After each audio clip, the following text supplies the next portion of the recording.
नमस्कार, स्वागत है। आप देख रहे हैं मंचा न्यूज़। मैं आपके साथ अंकित सिंह चौहान। आज हम आपको मिलाने वाले एक बड़े ही खूबसूरत चेहरे से, जिनका इस वक्त आज रिलीज़ गाने में ऐसा दबदबा है कि भैया चारों तरफ इस गाने को बहुत प्यार मिल रहा है। जी, हमारे साथ म्यूज़िक डायरेक्टर अमित जी हैं। चलिए इनसे स्वागत करते हैं और पूछते हैं भैया किस गाने में इन्होंने कितना मेहनत किया है।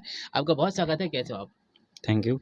बढ़िया है। और मनचाहा न्यूज़ देखने वाले सभी दर्शकों को म्यूज़िक डायरेक्टर अमित कश्यप की तरफ से धन्यवाद। अमित जी, मैं पूछना चाहूँगा आप कि आज सुबह-सुबह आपका गाना रिलीज़ हुआ कजरा। झगड़ा इससे पहले था ब्लॉकबस्टर साबित हुई थी और जी, उसी जी। अन्नपूर्णा फ़िल्म से आज कजरा रिलीज़ हुआ है। इस गाने को लेकर जो फैन्स का जो प्यार मिल रहा है, कैसा लग रहा है? हम तो कभी सपने में भी ये चीज़ नहीं सोचे हुए थे कि मुझे खेसारी भैया के साथ में काम करने का मौका मिलेगा। अखिलेश कश्यप ऐसे हस्ती है राइटरों की दुनिया में, भोजपुरी में ऐसा राइटर मैंने रियल में नहीं देखा है। बिल्कुल, बिल्कुल। बहुत होंगे बड़े-बड़े विद्वान राइटर, बहुत बड़े-बड़े, तो मेरी नज़र में अखिलेश भैया इज़ अ सुपरस्टार। तो मेरे लिए सौभाग्य की बात है और मैंने कभी सपने में भी नहीं सोचा था खेसारी भैया के लिए मुझे म्यूज़िक बनाने का मौका मिलेगा। तो ये भी मेरे लिए सौभाग्य की बात है कि मेरी नज़र में खेसारी भाई सबसे बड़े हैं। भोजपुरी में उनके सामने कोई नहीं, कोई आंधी-तूफ़ान कोई नहीं है। सबसे बड़े खेसारी भैया, उनके साथ काम करके समझिए कि मेरा सपना एक पूरा हो गया। और गाना जैसा कि हिट चल रहा है, जी, जी। अच्छा खासा व्यूज़ भी आ रहा है, तो बहुत खुश हूँ मैं इस चीज़ से। जी। बात कर ले तो इससे पहले भी मैं अन्नपूर्णा फ़िल्म में आया था, कई बार इंटरव्यू किया और भी यहाँ पे टीम मेंबर का पहली बार आप यहाँ पे नज़र आ रहे हैं। मैं पूछना चाहूँगा आपसे कि इससे पहले आप कितने सालों से इस म्यूज़िक क्षेत्र में हैं और अपना योगदान दे रहे हैं? मैं म्यूज़िक क्षेत्र से 2016 से हूँ। तो मैं घर पे ही कंपोज़ करता था अपने लोकल एरिया में, पश्चिमी चंपारण बेतिया में। और वहीं पे जो उधर के जो छोटे-मोटे कलाकार हैं, सिंगर हैं, उनका ही मैं काम करता था, म्यूज़िक करता था। फिर धीरे-धीरे जैसे-जैसे क्षेत्र बढ़ा, काम आगे बढ़ा, तो भैया तक पहुँचा, तो भैया ने मुझे बुला लिया कि आप आ जाइए यहाँ पे अन्नपूर्णा फ़िल्म्स में और यहाँ पे रहिए और आप मेरे लिए काम कीजिए। जी, जी।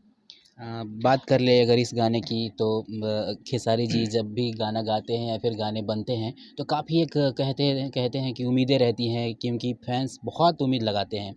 आप जब कर रहे थे तो आपके अंदर वो नर्वसनेस दिख रहा था नहीं कि काम क्योंकि खेसारी जी के गाने हैं, उसमें म्यूज़िक बढ़िया होना चाहिए, बड़े सुपरस्टार हैं, तो क्या-क्या चीज़ें चल रही थी उस समय मन में? ये सही बात है, क्योंकि खेसारी जी का नाम जो है ना, बहुत बड़ा है। और जब मुझे पता चला कि मुझे खेसारी भैया का म्यूज़िक करना है, हुँ। तभी तो बहुत सारा म्यूज़िक करके रखा हुआ है, धीरे-धीरे सारे रिलीज़ होंगे। लेकिन पहला जब मुझे गाना मिला तो मैं अखिलेश भैया से बोला भी था कि मुझे नहीं लग रहा कि मैं कर पाऊँगा डर की वजह से। ये सत्य है, जी, फैक्ट है। जी। तो उन्होंने कॉन्फिडेंट दिया, बताया कि नहीं कर सकते हो तुम, अच्छा करते हो। ये मत सोचो कि ये खेसारी जी का म्यूज़िक है। जी, ये जी। सोचो कि जैसे तुमने छोटे-छोटे म्यूज़िक किया हुआ है सिंगरों का, बस वैसा ही है। सोच के करोगे ये खेसारी जी का है, तो फिर शायद नहीं कर पाओगे। तो उन्होंने अच्छा खासा कॉन्फिडेंस दिया और नर्वस तो मैं बहुत सा था। हुँ, हुँ। एक तो तरफ से बस कह दें कि अन्नपूर्णा फ़िल्म से में आपकी डेब्यू भी थी इसी गाने से लेकर। हाँ, बिल्कुल, बिल्कुल ये कह सकते हैं आप जी, जी। कि इसी गाने से, कजरा गाने से मेरा डेब्यू भी है। हाँ। और मैं बहुत खुश हूँ, बहुत अच्छा है यहाँ पे।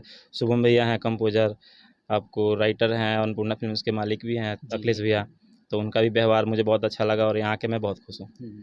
कह रहे भोजपुरी इंडस्ट्रीज़ में जहाँ अक्सर ही आए दिन गाने आते हैं, नए-नए गाने आते हैं, नए कॉन्सेप्ट पे आते हैं। जब इस गाने की मेकिंग हो रही थी तो क्या आपके मन में कुछ नहीं चला कि हाँ, इस प्रकार की म्यूज़िक कैसा दें, थोड़ा अटपटा दें या फिर वैसा दें ताकि लोगों को पसंद आए? क्योंकि भोजपुरी में कई चीज़ें ऐसी होती है जो बहुत ज़्यादा वायरल हो जाती है। तो क्या-क्या ख़्याल रखा था आपने इसमें गाने को लेकर? ध्यान तो बहुत सारा चीज़ था, क्योंकि आज जो म्यूज़िक का पैटर्न जो है वो अब ढोलक और तबला वाला नहीं रह गया, अब वो वेस्टर्न हो गया है।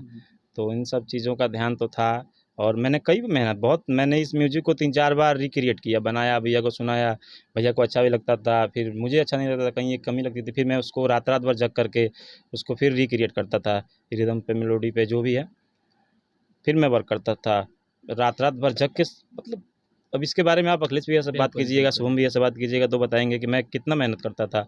यहाँ पे सबके सोने के बाद ही मुझे लगता था नहीं, मैं ये मेरे लिए करो या मरो का सवाल है। जी। क्योंकि आपका जो होता है ना, फर्स्ट ही लास्ट होता है। बिल्कुल, बिल्कुल। और खेसारी भैया का अगर मैं म्यूज़िक कर रहा हूँ, तो अगर पहला ही गाना अगर किसी को पसंद नहीं आता है, तो फिर समझिए करियर आपका वहाँ से बिल्कुल, डाउनफॉल शुरू हो उम्मीदें जो जाएगा। होती है वो हाँ, थोड़ा वो पहले ही और गाने से झलकता कॉन्फिडेंस है। जो होता है लूज़ भी होता है वहाँ जी, से। जी। तो मैं 3-4 रात तक जगा रहा, लगातार करता रहा इस चीज़ को। और आपको रिजल्ट पता ही है, जी, जी, जी। कितना सारा प्यार अगर मिल रहा है गाने जी, पे। अगर बात कर ले तो क्या आपको इस गाने के कुछ 1 आध 2 लाइन लिरिक्स जो हैं याद हैं क्या? हमारे दर्शकों के लिए अगर हो जाए तो माहौल बन जाएगा। अभी तो मेरा गला खराब है, मैं गा तो नहीं सकता हूँ गाना, आपको शुभम भैया सुनाएँगे। और मैं चाहूँगा कि 1-2 लाइन आप जैसे ही करते हैं क्योंकि म्यूज़िक में ऐसा नहीं होता कि एक आवाज़ ही अच्छी होनी चाहिए। अभी लिरिक्स मुझे याद नहीं है। जी, जी, कोई बात नहीं। आज जो इस तरह से प्यार मिल रहा है फैन्स का, जो लगातार एक खेसारी भैया के चाहे कोई भी गाना आए, उसको हमेशा प्यार मिलता है। लेकिन आपके लिए ये पहला सॉन्ग था और दर्शकों का इतना प्यार, फैन्स से क्या कहना चाहेंगे आप? फैन से मैं ये कहना चाहता हूँ कि जैसे आपने अखिलेश भैया को प्यार दिया, खेसारी भैया को सपोर्ट करते हैं, अखिलेश भैया को सपोर्ट करते हैं, वैसे मेरे ऊपर भी अपना प्यार दुलार बनाए रखिए। और आपके सपोर्ट से मैं कोशिश करूँगा कि अच्छा से अच्छा म्यूजिक आपको सुनाऊँ। और सब भोजपुरी के बड़े-बड़े जितने भी सिंगर हैं, मेरी नज़र में तो खेसारी भाई हैं नंबर 1। उनके आगे सब पानी कम चाय फीके लगते हैं मुझे। बिल्कुल। तो एक सवाल और मैं आपसे आखिरी करना चाहूँगा क्योंकि जिस तरह से भोजपुरी गानों की बात कर ले तो सिंगर को एक भारी भरकम मोटी रकम दी जाती है। म्यूज़िक कंपोज़र की बात कर ले, म्यूज़िक डायरेक्टर की बात कर ले तो इनका विशेष योगदान रहता है। तो क्या इस पर भी इंडस्ट्रीज़ को थोड़ी बदलाव होने की ज़रूरत है कि उनकी भी सैलरी या फिर उनकी भी मेहनताना को बढ़ाया जाए? उसकी क्रेडिट जितनी सिंगर को दिया जाता है उसका क्रेडिट म्यूज़िक डायरेक्टर को भी दें, कंपोज़र को भी दें और साथ ही उसकी पूरी टीम यानी कि राइटर जो मेहनत करता है, सारे की एक चीज़ें जो है वो सिलसिलेवार से चले, तब जाके इंडस्ट्री थोड़ी ग्रोथ करेगी। नहीं, बात सही है। हालाँकि मैं यहाँ पे हूँ और जहाँ भी काम किया हूँ मैं सैटिस्फाइड हूँ। और यहाँ पे भी आके नाम भी मिल रहा है, पैसा भी मिल रहा है। सब कुछ नहीं, हाँ, कहीं के कुछ-कुछ जगह है। अब मुझे लगता है कि इसमें शायद पर्सनल मैटर भी हो सकता है कि मैंने म्यूज़िक किया किसी का, उन्होंने मुझे नाम नहीं दिया। तो इसके पीछे बहुत सारी पॉलिटिक्स भी हो सकती है। बट मेरे साथ अभी तक ऐसा हुआ नहीं है। मैंने जहाँ भी काम किया है मुझे मनचाहा रकम भी मिला है और नाम भी मिला है। जी, जी। जाते-जाते अपने फैन से क्या कहना चाहेंगे? सब्सक्राइब और लाइक और शेयर ज़रूर करें। थैंक यू सो मच अपना बहुत ही प्यारा-सा पल हमें देने के लिए। तो म्यूज़िक डायरेक्टर हमारे साथ अमित जी थे जिन्होंने कचरा गाने में बेहतरीन म्यूज़िक दिया है और साथ ही जिस तरह से आज सुबह से इस गाने को प्यार मिल रहा है, तो अभी तक आपने इस गाने को नहीं सुना है तो अन्नपूर्णा फ़िल्म पे जाएँ।